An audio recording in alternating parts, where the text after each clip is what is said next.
What's the most shocking thing you've learned about someone at their funeral? Story 1. I found out my best friend died trying to steal my girlfriend. It came out about a week after my best friend's funeral.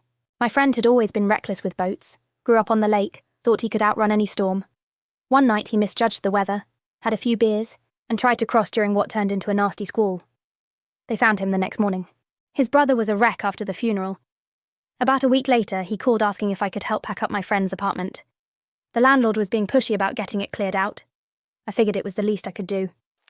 Packing up a friend's place so soon after the funeral, that's grief on a deadline. Already bracing for something rough.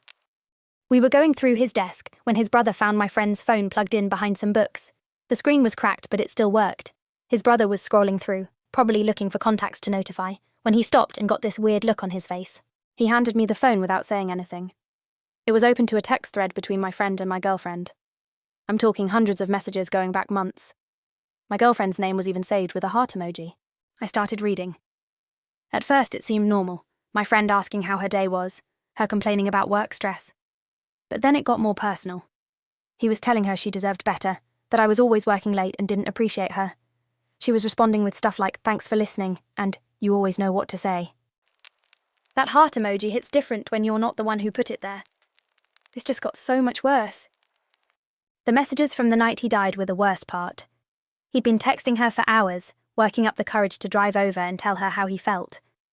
She'd stopped responding around 10 p.m, probably went to bed. His last message was sent at 11:30, right before he got in the boat. He wrote that he was coming over anyway, that he couldn't wait another day to tell her the truth. I just sat there staring at the phone while his brother watched me put it together. He said he'd been debating whether to show me all week. When I got home, I confronted my girlfriend. She went completely pale when I mentioned the texts. She kept saying she thought he was just being a good friend, that she never encouraged anything romantic. But when I showed her some of the messages, she admitted she'd started to wonder if he liked her as more than a friend. Yeah, that's not the whole truth, and we both know it. She said she'd been lonely with me working so much, and it felt nice to have someone check in on her.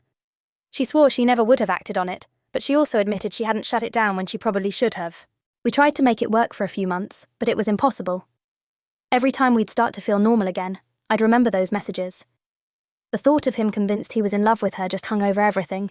We were basically arguing with a ghost. That's how I found out my best friend died thinking he was going to steal my girlfriend. The same woman who held my hand through his entire funeral service. Loss, betrayal, and the weight of all those unanswered what-ifs. That's a kind of pain that changes everything. Story 2. I discovered her parents hid the woman who could have saved her. My best friend died at 24 from some autoimmune thing that came out of nowhere. Doctors kept asking her parents for family medical history, but they were being weird about it, just saying they'd look into it and never following up. After the funeral, I was helping clean out her apartment when I found a bunch of medical paperwork shoved in a drawer. Most of it was normal stuff, but there was this birth certificate that didn't make sense. The mother's name wasn't her mum. It was her Aunt Sarah, who I'd maybe met twice at family gatherings. I sat there staring at this thing for like an hour. Then I remembered how her parents always got tense whenever Sarah was mentioned, and how my friend had been asking me weird questions about adoption lately. Like, do you think it's wrong to keep family secrets? Wait, that's not her mum's name on there. Something's definitely not adding up here. I decided to call Sarah directly. Turns out she lived about 2 hours away and had been trying to reach my friend's parents for months. She kept saying she had important medical information about a genetic condition that runs in their family, but they'd hang up on her every time. Here's the messed up part. Sarah was my friend's actual mum. She'd gotten pregnant at 16, and the family made her give the baby to her older sister to avoid scandal in their church. My friend had figured this out somehow, and had been trying to get everyone to talk, but nobody would budge. The family literally had the medical information she needed and just wouldn't share it. That's absolutely infuriating. Sarah told me she'd been watching her daughter get sicker and sicker from a distance, knowing she had information that might help, but the adoptive parents thought she was just some random person trying to cause trouble. I confronted the parents about it, and they completely lost it. Started yelling about how I had no right to dig through their business, how Sarah was a troublemaker who'd ruin their reputation. It got ugly fast. Oh, so now the truth comes out when you're cornered. But then the dad just broke down. He admitted they knew exactly who Sarah was when she'd been calling, but they were terrified the church would find out about the adoption. He said they kept thinking they'd figure out another way to get the medical records without involving her. The whole thing is so screwed up. My friend spent her last few months trying to get her 2 sets of parents to communicate while secretly getting sicker. The biological mum had the exact genetic information doctors needed, but pride and church politics kept everyone from talking. The families are trying to work things out now, but it's awkward as hell. Too little, too late, you know? Makes me wonder how many other family secrets are out there that could actually kill someone. This whole mess is just heartbreaking. She was fighting for her life while everyone else was protecting their image. Story 3. I discovered a dead man's secret, and now I have to lie for him.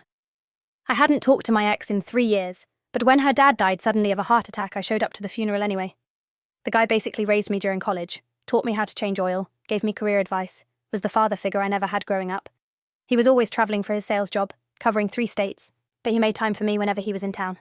The service was packed with co-workers and neighbours. During the reception, I stepped outside for some air and saw this woman about my age crying by her car while buckling a little kid into a car seat. The boy looked exactly like my ex's dad. Same cleft chin, same bright green eyes. I must have been staring because she wiped her face and asked if I knew him well. I told her I'd dated his daughter through college, and her whole expression changed. She got this panicked look and said something about how she'd driven 12 hours to be there, then quickly got in her car. Before driving off, she rolled down the window and said she'd looked me up online after hearing people mention my name at the service. She said I seemed like someone who might understand, and that I should check my mailbox in a few days. My ex texted me that night asking if I'd noticed a woman with a kid outside because her mum thought someone had snuck into the service. I lied and said I hadn't seen anyone. That quick lie just locked you in completely. One text and now you're carrying the weight of a whole hidden family. 3 days later, I got a package with no return address. Inside were photos, backyard barbecues, beach trips, graduation pictures, all featuring my ex's dad with this woman and her family. There was a note explaining that she was his daughter too, from what she called his other family in Oregon. Her mum and my ex's dad had been together for 18 years. The little boy was his grandson. Everything suddenly made sense. All those work trips to the Pacific Northwest, the separate phone he always carried, how defensive he'd get when anyone asked about specific clients. His sales territory conveniently covered Oregon, giving him a perfect excuse to be away 2 or 3 nights every week. The woman explained in her note that he'd provided for both families, but made everyone in Oregon promise to keep it secret. She said she'd always wondered about his first family, and finally worked up the courage to attend the funeral to see for herself. 18 years of juggling 2 households. My brain can't even manage 2 streaming passwords. This is wild. A month later, my ex invited me for coffee. She seemed to be healing, talking about how her mum was finally doing better and making plans to maybe start dating again eventually. I almost told her everything right then, but seeing her smile for the first time in weeks, I just couldn't do it. It's been over a year now, and I still have those photos hidden in my car. Sometimes I wonder if I should tell her, but then I think about how it would destroy not just her but her mum too. They're both finally moving forward with their lives. Those photos sitting in your car must be driving you crazy every single day. So the most shocking thing I learned at a funeral? That the man who taught me the importance of honesty had been living a double life for nearly 2 decades. And now I'm the one lying to protect his secret. The man who taught you honesty left you with the biggest lie of all. What a mess. Story 4. I found my abusive ex in my dead best friend's phone. My childhood best friend died in a car crash last month. We'd drifted apart since she moved across the country for work, but she was the one who helped me escape an abusive relationship years ago. We'd made this pact, no secrets about guys, especially not the controlling types. After her funeral, her mum approached me looking completely wrecked. She pressed my friend's phone into my hands and said something that still haunts me, that my friend always called me the one who saved her, and she thought my friend would want me to have it. I felt like such a fraud accepting it. I went to a quiet back room to look through her photos for the family. God, that's such a huge responsibility when you're already grieving. Started scrolling through recent pictures. Her hiking, her cat knocking stuff over. Normal stuff I'd never seen since we barely talked anymore. Then a text popped up from some random number saying he missed waking up next to her. It was sent that morning. The guy clearly hadn't heard the news yet. I almost just closed the phone right there, but curiosity got the better of me. I opened their message thread. Months and months of text scrolled up. Apartment hunting together, inside jokes, vacation plans. But every few messages I noticed this pattern. He'd compliment her, then slip in these little digs. Like he'd say she looked beautiful in a photo, but add a winky face after asking if she was gaining weight. My stomach started twisting because I recognised that exact style. Then I saw a photo he'd sent of himself. Wait, what? No way, that's... Oh my god, it's her ex, isn't it? Different beard, lost some weight, but I knew that face. It was my ex. The one who'd emotionally destroyed me. He was using his middle name now instead of his first name. I kept scrolling back further, and sure enough, he'd admitted to her that he knew me. He told her I'd blown some short rough patch out of proportion because I was addicted to drama. He kept sending her articles about false accusations and saying I couldn't stand seeing her happy. At first she pushed back, but he just kept at it. The worst part was seeing how it wore her down. She went from defending me to writing that maybe she needed distance from me until things settled. Her last message was from 2 weeks before the crash. She said she'd talk to me after the holidays but asked him to please stop bringing me up. You could tell she was just exhausted. Watching her slowly being broken down is making me sick. Now I understood why our last phone call felt so weird. She'd asked me this random question about whether I ever dramatized things for attention, and I'd just laughed it off. But he'd been poisoning her against me for months. The phone kept buzzing with new messages from him. Little hearts and one that said he couldn't stop thinking about their future together. Like the world hadn't ended. It was so disturbing.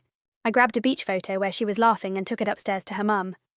Told them I had an early flight and left before anyone could stop me. In the rental car, I forwarded the whole conversation to my email, then deleted it from her phone so her parents would never see it.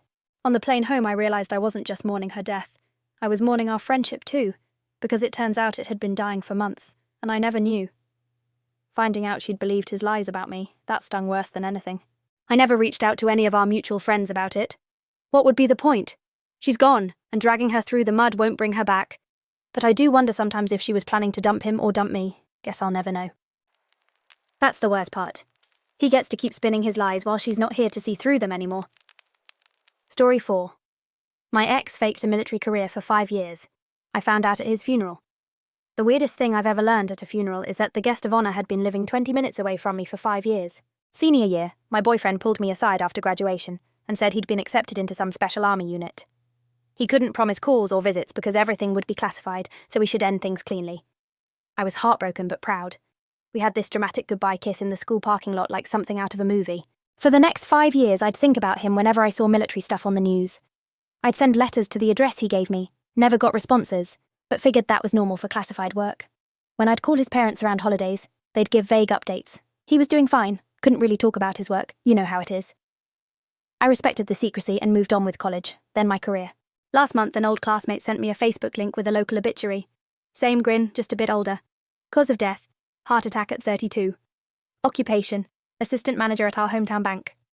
I stared at that screen for 20 minutes before clearing my weekend and driving the 4 hours back home. Wait, so he was just at a bank this whole time? While you were imagining him on some classified mission? The funeral home was packed.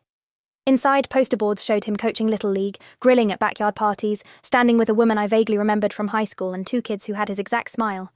Not a single uniform anywhere. His parents spotted me immediately, and his dad rushed over, not angry, but panicked, asking if I was maybe lost. When I said I wasn't, he just whispered that it would be better if I kept things simple today. The eulogies filled in his real timeline. According to his boss, he'd started at the bank right after high school graduation. According to his best friend, he'd been dating that woman since the fall after we graduated. According to her, they'd married when their first baby surprised them 2 years later. I sat there doing mental math, realising that while I was writing letters to some fake military address, he'd been settling down 1 county over. He was married with kids while you were still writing him letters. That's not just lying, that's rewriting your entire reality. After the service, I cornered his mum in the hallway. She couldn't look at me while she explained. There was no special unit, no classified work. He'd gotten another girl pregnant that summer after graduation and panicked. The military story was just supposed to buy him time to figure things out. But then the baby came and he was too ashamed to face me. When I kept calling over the years, they were too embarrassed to admit their son was a coward, so they just kept playing along with the lie. His whole family kept lying to you for years. That takes some serious commitment to avoiding the truth. I found his widow in the parking lot, buckling a toddler into a car seat. I introduced myself as an old classmate. She thanked me for coming and mentioned how her husband always said he'd been too much of a shy nerd in high school to have any serious girlfriends before her. I thought about correcting her, about explaining that I'd spent 5 years believing I was the girlfriend of a deployed soldier who never existed. But the kids started fussing about snacks, and the moment passed. So I just told her he'd been braver than he knew, and that a lot of people would miss him. Then I drove home, realising I'd spent half a decade writing letters to a ghost while the real version of him was living a completely normal life 20 minutes from where I grew up. The worst part wasn't even the lie. It was knowing that while I'd been carrying around this proud, romantic image of my first love serving his country, he'd probably never thought about me at all. 5 years of letters to someone who probably never thought about you once. That's the kind of betrayal that you don't forget. Thanks for watching. Don't forget to subscribe and check out this video next.